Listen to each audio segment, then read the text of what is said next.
মুখ দিয়ে কোনো কথা আসে না। যখনই আজ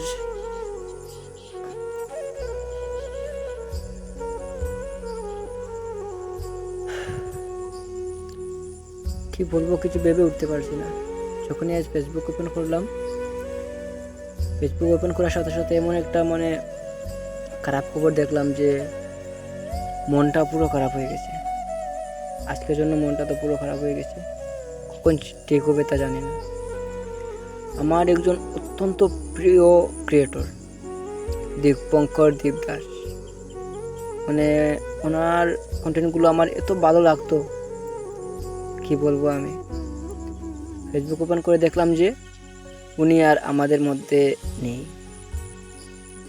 আমাদের সবাইকে ছেড়ে উনি চলে গেছেন। মালয়েশিয়ার একটি হাসপাতালে হার্ট অ্যাটাকে ওনার মৃত্যু হয়।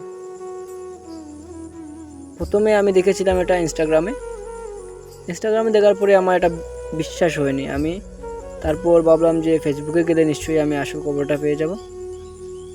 তারপর গেলাম ফেসবুকে, গিয়ে দেখি পুরো ফেসবুক জুড়ে এই পোস্ট। তখন আমার বিশ্বাস হলো যে উনি আর আমাদের মধ্যে নেই। আমি কি বলবো কিছু ভেবে উঠতে পারছি না। সত্যি ওনার সাথে আমার কোনো রক্তের সম্পর্ক নেই, কিন্তু এই খবরটা শুনে এত এত এত বেশি কষ্ট পাচ্ছি, কি বলবো। মানুষের এক সেকেন্ডেরও বর্ষে নেই।